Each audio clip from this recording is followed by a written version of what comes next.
Bienvenue sur votre nouveau rendez-vous Enjeu sur Banamekili, votre nouveau rendez-vous de décryptage de l'actualité politique, diplomatique et géostratégique. Surtout, soyez fidèles. Mesdames et messieurs, chers amis et spectateurs de notre émission Enjeu, nous vous recevons pour une nouvelle émission aujourd'hui.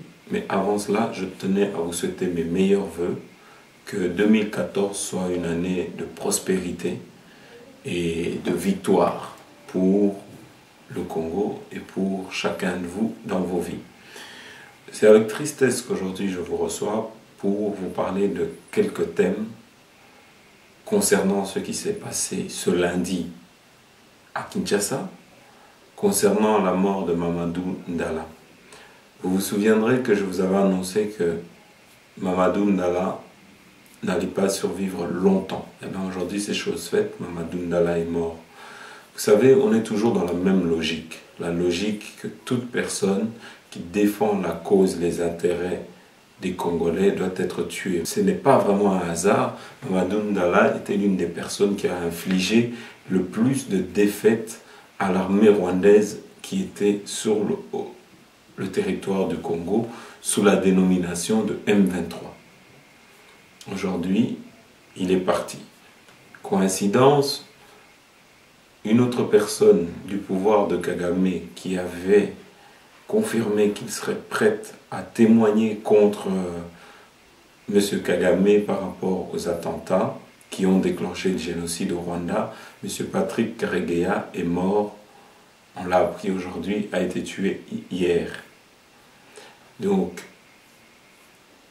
nous sommes dans cette logique dans laquelle il faut tuer les personnes qui en savent de trop et les personnes qui défendent des causes nobles.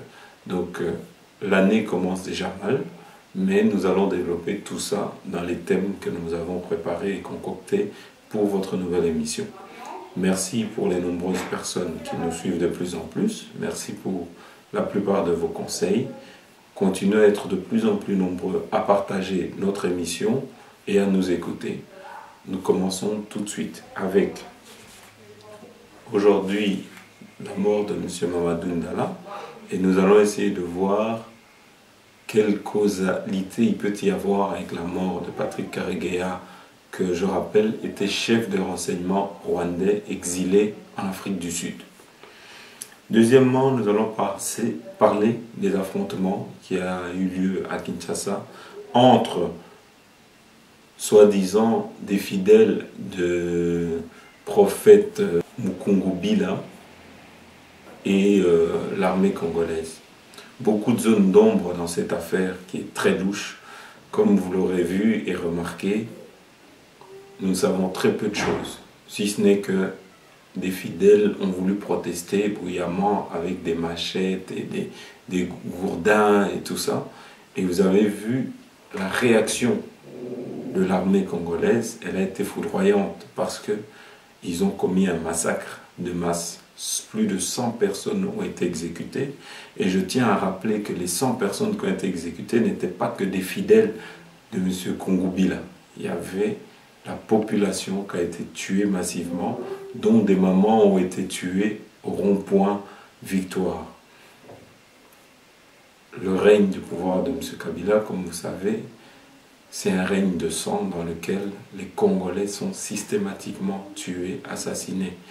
Nous savons que les sacrifices humains font partie du rite de ce pouvoir maléfique et il est temps que les Congolais, partout où vous êtes, puissiez vous réveiller pour stopper ces agissements qui sont terroristes. Nous commençons tout de suite. Nous allons directement commencer par ce point chaud, que la nouvelle que nous avons eue, qui est une nouvelle triste, la mort de Mamadou Ndala. Qu'est-ce que vous pouvez nous dire? Et ça tombe vraiment à un moment, je dirais ça tombe très mal quand même, début de l'année, mort d'un héros, parce que c'est quelqu'un qui avait réussi, c'était l'un des seuls qui avait réussi à donner des victoires au FARDC, et aujourd'hui il n'est plus, alors je vous donne la parole. C'est bien évidemment une perte immense pour les populations de l'Est de la RDC et particulièrement de la ville de Goma, puisqu'il était devenu, le colonel Mamadou Dala était devenu le symbole de la résistance et surtout il incarnait une forme d'espoir par rapport à l'activisme des groupes armés, notamment le M23. Et il est vrai que ce statut de héros qui lui avait été accordé par ces populations n'avait pas manqué de faire grincer des dents à Kinshasa, au point même qu'à un moment donné, on avait même envisagé de le rappeler, mais vous avez suivi comme moi la réaction populaire qui s'en est suivie. C'est une très grande perte. Vous aurez quelques éléments pour peut-être renseigner nos... Alors, selon les dernières informations que nous avons, il est décédé dans le secteur de Béni. Alors, il y a deux informations un peu contradictoires. L'une situe le décès, en tout cas l'attaque à la roquette sur l'axe Oisha-Béni, et l'autre parle d'un attentat à Ngadi. Mais nous sommes dans le secteur de Béni. Malheureusement, c'est la conclusion fatale de ce... traquenard, puisqu'on parle effectivement d'embuscades qui auraient été tendues par des éléments ADF Nalou. Il faut dire qu'en ce moment c'est la grande mode que de désigner les ADF Nalou, alors que l'on peut très bien imaginer que ce soit d'autres forces négatives, mais bon, ça évidemment, ça reste un grand point d'interrogation. Mais quand même, dans ce grand point d'interrogation, nous savons qu'avant on n'entendait pas parler d'ADF Nalou. Et comme par hasard, chaque fois, ça devient une mode où l'ancien groupe change de nom et d'appellation, et voilà, et ça devient eux qui remènent la danse et qui commettent des atrocités. Et aujourd'hui, je crois qu'il est temps, et c'est un devoir pour nous, de pointer du doigt ce qu'on a déjà montré, que c'était le M23 et non l'ADF Nalou. Alors, ADF Nalou a été actif pendant 18 ans. Mais il est vrai que ces dernières années, ce groupe, je rappelle, d'opposants au pouvoir ougandais, même si on soupçonne Museveni d'avoir instrumentalisé une partie de ce groupe, ils ont été réactivés ces derniers mois. On leur attribue notamment des attaques conjointes avec les milices Al-Shabaab, dont je rappelle que les milices Shabaab ont perpétré hier à Mogadiscio, en Somalie, le premier attentat de l'année. Voilà, il fallait bien que ce soit eux, malheureusement. Mais ADF Nalou, effectivement, a été réactivé depuis quelques mois déjà. Et il est vrai que depuis la signature des déclarations de Nairobi, ils ont repris du poil de la bête. Au point même que les plus sceptiques, dont je fais partie, considèrent tout simplement que les éléments résiduels du M23 qui ont trouvé refuge en Ouganda ont tout simplement été remis en service par Museveni pour justement entretenir ce foyer de tension dans la partie nord et orientale de notre pays. D'accord. Maintenant, nous avons aussi appris aujourd'hui par RFI la mort de Patrick Karegeya, ex-chef de renseignement rwandais, qui, nous savons, sa tête était mise à prix par Kigali, et plusieurs fois il a échappé à des assassinats, des empoisonnements. Il avait dû même s'exiler en Afrique du Sud. Un petit mot. Oui, alors, Patrick Karegeya et le général Kayumba étaient, enfin, jusqu'à la mort de Karegeya, étaient les deux pièces maîtresses du dispositif de l'armée patriotique rwandaise, lorsque Paul Kagame a pris le pouvoir en 1994. Et lorsqu'ils ont fait défection, il y a de cela quelques années, pour aller se réfugier en Afrique du Sud, eh bien, leur tête a été ni plus ni moins mise à prix par Paul Kagame et forcément ses services. Alors on se souvient, il y a de cela quelques mois, de la tentative d'assassinat sur le général Kayumba qui a été avortée, mais il avait néanmoins, il en avait réchappé avec quelques séquelles. Et Karegeya s'est surtout fait connaître pour ses déclarations, au sujet notamment de la stratégie globale du Rwanda vis-à-vis de la RDC et des ambitions hégémoniques et des velléités expansionnistes du régime de Kigali à l'égard du Congo. Donc c'était un homme à abattre. Maintenant, l'enquête déterminera évidemment qui sont à l'origine de cet assassinat, mais ne serons pas naïfs. On voit très bien à qui profite avant tout cette mort. C'est tout naturellement Paul Kagame. Oui, puisque au mois de juillet, il avait annoncé sur RFI qu'il était prêt à parler, et il avait été plus loin, il avait désigné M. Kagame comme l'auteur des attentats sur l'ancien président, M. Habyarimana. Voilà, c'est un témoin de plus qui disparaît. Et je tenais quand même à rappeler à nos auditeurs que ce n'est pas le premier. Beaucoup d'opposants ou témoins ont été soit exécutés, soit sont aujourd'hui emprisonnés. Tout à fait. Il y a l'un des derniers cas, c'était en Ouganda, un chef de renseignement qui a été purement refoulé au Rwanda. Donc un ex-garde du corps de M. Kagame. Tout à fait. Donc je dirais que la répression continue au Rwanda, malgré que l'Occident tente à présenter M. Kagame comme un modèle de la démocratie en Afrique. Je crois que la position des Occidentaux change sensiblement. C'est-à-dire qu'on lui reconnaît des mérites en termes de réformes structurelles, mais il est clair qu'en termes de gestion, prévention, règlement des conflits et de coexistence pacifique dans la sous-région, il n'est plus du tout considéré comme un interlocuteur de premier plan, raison d'ailleurs pour laquelle l'Ouganda aujourd'hui surfe sur cette vague pour reprendre l'initiative. Aujourd'hui, c'est Kagame c'est Kampala plutôt et Museveni qui sont à la manœuvre. D'accord. Alors, ce lundi, nous étions stupéfaits, nous entendons affrontement à Kinshasa, Lubumbashi, Kindu, donc c'était le lundi 30 décembre. On nous apprend que des fidèles d'un certain pasteur du nom de Mukungubila auraient attaqué Kinshasa, auraient pris en otage des agents de la RTNC. Mais malheureusement, beaucoup de zones d'ombre subsistent. Qu'est-ce que vous pouvez nous dire ? Quand on regarde l'ampleur des attaques, le timing, le mode opératoire, il est difficile d'attribuer au pasteur Mukungubila la paternité de ces attaques. Ce serait faire preuve de naïveté et d'angélisme. D'autant qu'il y a beaucoup d'incohérences dans les événements qui se sont produits. Je peux d'ailleurs vous dire notamment que lorsque, au niveau de la RTNC, l'assaut a été donné, le siège de la Légion de la police nationale, donc qui a remplacé la police d'intervention rapide, se trouve à quelques centaines de mètres. Ils n'ont pas réagi. C'est plutôt la garde républicaine, la garde prétorienne, si vous voulez, du président Kabila, qui est entrée en action dans un déluge de feu, puisque on nous dit que finalement ces assaillants n'étaient pas tellement armés. Mais là n'est pas la principale contradiction. Elle réside surtout dans le fait qu'au même moment, sur l'état-major général à Ngaliema, donc vers le camp Tchatchi et à l'aéroport, il y a eu des actions coordonnées. Alors quand je vois les efforts qui ont été déployés par le ministre de la Communication pour montrer les armes qui ont été saisies, je crois que nous sommes vraiment là dans le tragicomique. Parce que qui peut sérieusement penser que le président Mukungubila puisse... même avec des adeptes qui sont tout à fait disposés à mourir pour lui, mener une opération d'une telle envergure. Je pense que la vérité, en fait, est ailleurs. Il y a ce que l'on appelle le dessous des cartes, et nous savons tous très bien qu'à l'heure actuelle, il y a des tensions énormes au cœur du pouvoir entre des clans rivaux qui s'affrontent et qui souhaitent, à 3 ans des élections présidentielles, reprendre l'initiative. Alors, si je prends des éléments factuels, nous avons par exemple la nomination de Charles Bissigny-Man, ou tout au moins sa confirmation comme patron de la police nationale, au détriment du général John Numbi. Vous savez qu'il avait été écarté de cette fonction à cause de l'affaire Chebeya.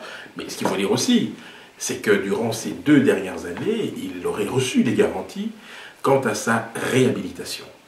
Deuxième chose, vous n'êtes pas sans savoir que depuis le départ du pasteur Ngoï Mulunda de la CENI, le Katanga n'est plus représenté au plus haut niveau des responsabilités. Si vous prenez par exemple la mise à l'écart de John Numbi, vous mettez le pasteur Ngoï Mulunda également de côté, le départ du gouverneur de la Banque centrale Jean-Claude Massango, même s'il a été remplacé par un autre Katangais, globalement on peut dire qu'il y a eu effectivement un grincement de dents qui ont peut-être inciter certains à prendre des initiatives. De la même manière, on peut aussi estimer que par rapport aux événements du lundi 30 décembre, 3 hypothèses peuvent être sérieusement envisagées.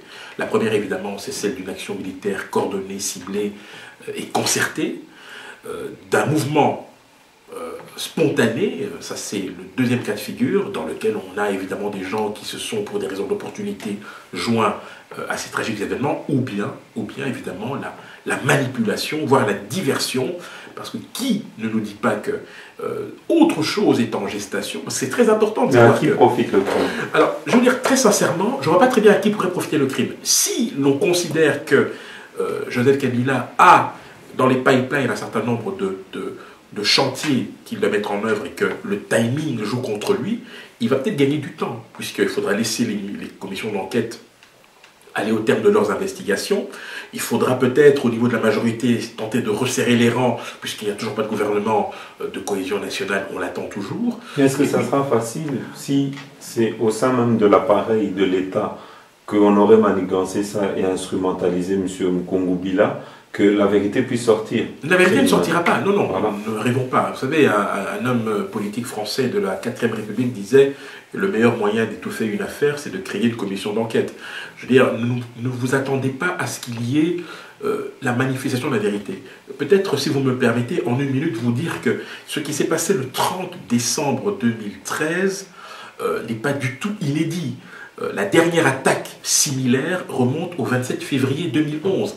Ce jour-là, il y a eu une attaque simultanée sur la résidence privée de Joseph Kabila à Gombe et sur le camp Kokolo. À l'époque, on avait attribué cette attaque officiellement, d'abord à des éléments qui seraient venus de Brazzaville, et puis on s'est rendu compte très vite en fait qu'il s'agissait d'un conflit au sein même de la garde républicaine. Autre événement, c'est bien évidemment du 22 au 24 mars 2007, lorsque les éléments de la garde rapprochée de Jean-Pierre Bemba et la garde républicaine se sont tirés dessus dans le centre-ville de Kinshasa. 300 morts, vous imaginez? On a encore en mémoire les événements du 20 au 22 août 2006. Nous sommes entre les deux tours des élections présidentielles. Le premier tour a eu lieu le 30 juillet, mais dans la 3e semaine du mois d'août, il y a eu effectivement ces échanges avec les 14 diplomates étrangers pris en otage et piégés dans la résidence de Jean-Pierre Bemba. Et puis il y a eu évidemment en 2004 la tentative de putsch fomentée par Eric Lengue, et pour laquelle on sait d'ailleurs que à peu près 250 personnes qui avaient été directement impliquées ou indirectement ont été graciées en 2008. Donc ce n'est pas du tout nouveau ce qui s'est passé. Mais je crains que ça puisse se répéter. Mais revenons en arrière, c'est que je voulais quand même préciser à nos auditeurs qu'il y aurait eu plus de 100 tués. On nous annonce 100 tués, mais on nous dit que le bilan serait plus lourd. Et encore pire, on nous apprend que la plupart des gens qui ont été tués, il y a eu beaucoup d'innocents qui ont été tués, dont des mamans dans des marchés. On sait que les militaires qui ont donné l'assaut ont tiré dans le tas, indistinctement. Et ça pose quand même un problème, dans la mesure où si... Prenons le cas le plus extrême et le plus absurde. Si effectivement ce sont les gens de Mkongubila qui ont fait ça, maîtrisez-les. Pourquoi tirer sur eux? Oui. Parce qu'on a vu dans les images que nous voyons, il n'y a pas d'armes à côté des corps. Mais ce qui est à déplorer, c'est quand même la manière dont le gouvernement communique sur cette affaire. Comment pouvez-vous faire circuler sur Internet des clichés comme ceux-là? C'est pour dire quoi? Que vous avez rétabli l'autorité. C'est pas ça, rétablir l'autorité. Je suis désolé. Et surtout les armes, parce que moi la seule chose que j'ai remarqué, c'est que les armes qu'ils nous présentent, en fait, les armes qui sont utilisées par le pouvoir en place.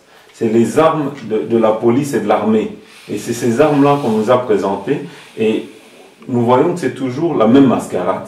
Dans quel sens? C'est que c'est toujours les mêmes images qu'on nous présente. C'est-à-dire que chaque fois qu'on parle d'un attentat à Kinshasa, on nous montre les mêmes Kalachnikov, les mêmes grenades, enfin les mêmes gourdins. C'est toujours la même chose. Je crois que...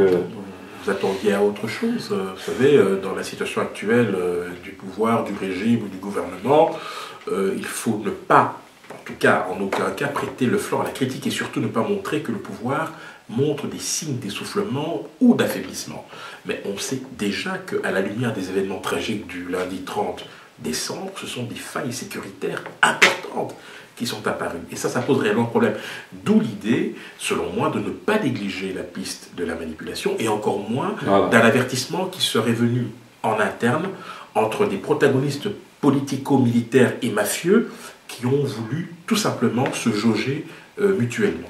Et dernière question par rapport à ça, à ce sujet-là. Kabila sort-il affaibli ou renforcé de cet événement? Non, je pense qu'il sort affaibli. Il sort incontestablement affaibli. Pourquoi? Parce que quand vous suivez son adresse à la nation le 31 décembre, il qui est en décalage par rapport aux événements. Enfin, c'est quand même incroyable d'être à ce point autiste et dans le déni. Demander aux Congolais d'être vigilants. Attends, mais de qui se moque-t-on je veux dire, les Congolais sont vigilants depuis très longtemps. Et se rendent compte en fait de la politique, j'allais dire, suicidaire qui est menée à l'heure actuelle sur le plan sécuritaire. Je ne vais pas faire d'amalgame sur le plan économique, il y a des choses intéressantes qui sont faites et qui demandent du temps, ça c'est évident. Et donc je ne jetterai pas la pierre au gouvernement sur ce point-là. Mais très franchement, sur le plan sécuritaire, c'est du grand n'importe quoi. Vous gagnez une victoire militaire et vous perdez politiquement à Nairobi. Je veux dire, ça n'a pas de sens. Non, aujourd'hui il y a une réelle faille sécuritaire à tous les niveaux, et si vous prenez le déroulé du film, sachez que depuis le 30 décembre jusqu'à aujourd'hui, nous sommes le 2 janvier 2014, je vous laisse deviner et recenser, si vous voulez, tout ce qu'il y a eu comme problème d'ordre sécuritaire sur l'étendue du territoire national. Vous serez effrayé par l'ampleur de la situation. Ok. Hier soir, nous apprenons qu'il y a eu, encore une fois, des troubles à Lubumbashi, panique générale, il y aurait eu un mort, on nous apprend que 2 militaires ivres. Alors, est-ce un hasard ou fausse alerte ou des nouvelles, ou bien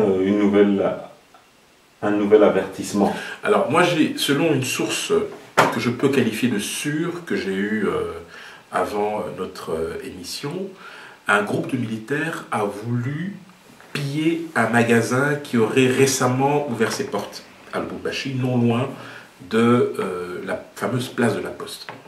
Donc, on peut écarter l'hypothèse des hommes ivres, d'autant que le vice-premier ministre chargé de la Défense a, dans une première réaction, dit qu'à l'heure actuelle, là nous étions à peu près hier soir, à peu près 19h, dit qu'il n'y avait pas de bilan pour le moment. Mais on sait depuis aujourd'hui qu'il y a eu effectivement un civil,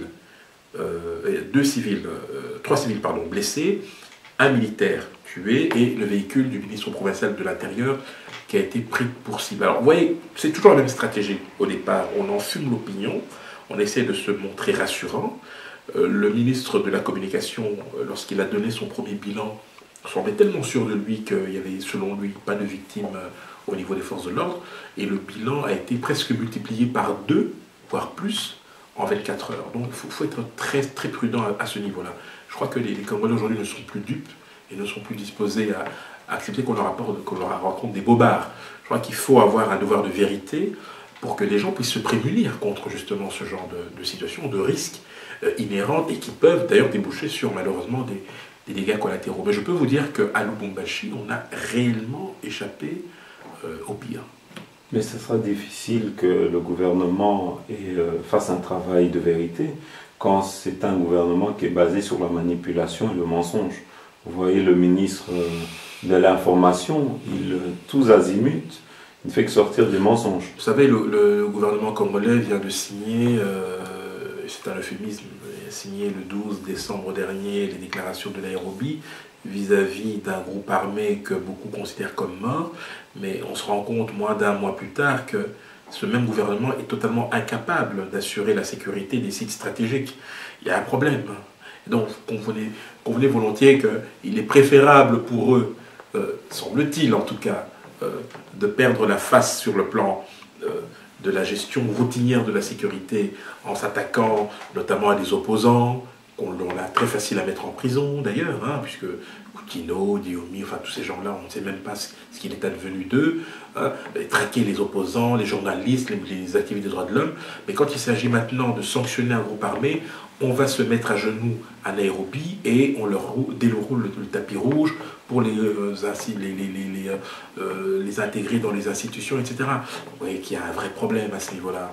Et je crains malheureusement que cette situation ne perdure encore. Dans mes vœux, lors de notre dernière émission, j'ai dit, et je le répète, je suis pessimiste. Et 2014 pourrait être pire que 2013, malheureusement. Mais le message qu'en tout cas, je peux dire que le gouvernement envoie, c'est d'un gouvernement faible qui a plus facile à s'attaquer à des gens qui ne sont pas armés, à des adeptes, et qui est incapable de faire régner. Mais de la même manière, on pourrait s'interroger sur l'efficacité des services de renseignement, puisque eux qui sont si prompts à traquer les opposants, ceci, cela, aller sur Internet, lire les analyses des uns et des autres, mais incapables de prévenir la moindre menace. Enfin, on vit dans quel monde? Mais je crois que M. Lambert Mende est plus fort pour attaquer en fait les combattants et leurs méthodes pour interdire la musique en Europe. Je crois que c'est son dada. Et la sécurité du Congo, je crois, passe en deuxième position. Nous passons au dernier point, la Centrafrique et Soudan du Sud, le nouvel axe du mal africain, point d'interrogation. Oui, tout à fait, incontestablement. Prenons le cas du Soudan du Sud. Yoweri Museveni est un allié du président légitime. Oui, c'est son allié. Yoweri Museveni a, il y a de cela quelques semaines, déployé des troupes dans la partie concernée par le conflit. Yoweri Museveni a lancé un ultimatum en début de semaine au vice-président pour qu'il puisse déposer les armes sous peine de subir les foudres de l'armée ougandaise. Le même Yoweri Museveni a demandé aux Nations Unies qu'ils envisagent la possibilité de déployer une partie de la brigade d'intervention qui est stationnée à l'est de la RDC, au Soudan du Sud. Vous voyez très bien le but de la manœuvre, dégarnir le front est pour livrer les populations en pâture à la vindicte des groupes armés. Tout cela n'est pas très sérieux, mais montre qu'il y a malheureusement à l'heure actuelle une dynamique de conflit qui va s'amplifier. Les Nations Unies opèrent à hausse homéopathique, même cause, mêmes effets. Dès qu'il y a un problème, hop, Conseil de sécurité, hop, casque bleu. Et on se rend compte très vite en fait qu'il y a des limites dans l'exercice de leur mission. D'ailleurs, le président Djotodia, centrafricain, a dit tout le mal qu'il pensait d'un déploiement des casques bleus parce qu'il considère que le remède pourrait être pire que le mal. Je ne suis pas fan de Djotodia, mais je ne suis pas loin de penser qu'effectivement, l'idée serait plutôt de remettre un peu d'ordre au sein de la MISCA et des troupes françaises pour qu'il y ait plus de coordination dans les actions qui sont menées contre la Séléka et contre les bandes de voyous. Quant à la RDC, oui, depuis le 30 décembre, depuis maintenant 3 jours, bientôt 4, eh bien, je dois vous dire que la dégradation du climat sécuritaire a atteint quelque chose de tout à fait inédit. C'est que jamais la capitale, ainsi que la deuxième ville du pays, n'avaient été concernées presque simultanément à un même type de menace. Et ça, c'est tout à fait nouveau. Et quand vous regardez ce qui s'est passé par après, je vous signale qu'à Kisangani, il y a eu une expédition punitive qui a été menée par des éléments de la garde républicaine, pas plus tard qu'hier, parce que l'un d'eux avait voulu piller le commerce d'un pauvre villageois. Ce militaire a été pratiquement lâché par la population. Réaction de la garde républicaine, expédition punitive. Vous avez évoqué le cas de Lubumbashi hier, avec ces échanges de coups de feu qui ont occasionné la mort d'un militaire. La ville de Lubumbashi, qui avait déjà été soumise aux tirs nourris des différents protagonistes le lundi 30 décembre, il y a quelque chose qui se prépare, il y a quelque chose qui ne dit pas son nom, mais qui n'augure absolument rien de bon. Et je pense qu'il faudra que nous soyons extrêmement attentifs à la suite des événements. Peut-on dire que 2014 sera encore dans le deuil et dans un bain de sang pour les Congolais? Bien sûr, tout à fait. Oui, c'est même pas... Non, autant se préparer à cela et plutôt réfléchir sur la manière la plus efficace d'éviter le pire. Ok. Je vous laisse le dernier mot de la fin. Alors. Non, écoutez, moi je reste... Bon, je sais qu'une commission d'enquête a été mise sur pied pour déterminer les responsabilités et les circonstances de ce qui s'est passé le 30 décembre dernier. Je n'en attends rien de bon, puisque avant cette commission d'enquête, il y en avait d'autres qui n'ont débouché sur rien, que sur des considérations fumistes. Donc là, il faut plutôt faire son deuil sur les circonstances réelles de ce qui s'est passé, mais plutôt se dire que nous sommes entrés dans une ère où on aura probablement deux types de conflits qui vont se jouer en permanence. Un qui sera entretenu par l'extérieur pour des raisons d'exploitation de ressources et pour des raisons d'expansionnisme écervelés, et puis en interne, des luttes de positionnement et d'influence dans la perspective des élections de 2016. Et au milieu de tout ça, eh bien, des Congolais, des victimes congolaises de plus en plus nombreuses. Et peut-être le dernier mot que j'avais oublié d'en parler, peut-être que M. John Numbi serait dans le viseur de M. Kabila, puisque d'habitude il n'aime pas la concurrence. C'est probable. C'est un homme très influent. Qui connaît beaucoup de secrets. Il a été chef d'état-major des forces aériennes, lui-même d'ailleurs, ainsi que Tango Fort, Amici Tango Fort qui était à la force terrestre. D'ailleurs, Amici Tango Fort a été remplacé à ce poste par François Olenga. Je ne reviens pas sur les raisons, on les connaît. Il aurait, semble-t-il, commercé avec l'ennemi. Quant à John Numbi, on lui attribue la paternité, semble-t-il, ou en tout cas on estime qu'il aurait très bien pu être l'un des bénéficiaires des événements du 30 décembre. Ce sera bien évidemment à la commission d'enquête de l'établir, mais sachez que ce qui s'est passé lundi est peut-être une affaire purement interne au camp Katangais, ainsi qu'aux différentes mouvances qui gravitent autour de Joseph Kabila et le Passo Mukungu. Dans le lobby rwandais qui est représenté par Bisengimana. Évidemment, puisque chacun se protège. On est dans une guerre où le premier réflexe pavlovien, c'est bien évidemment de se protéger.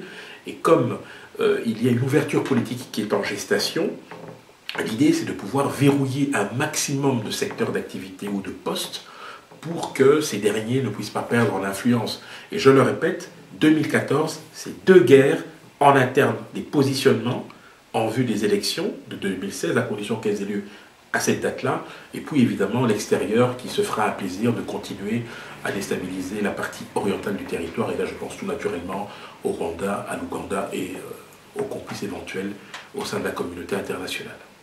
Je vous remercie. Merci.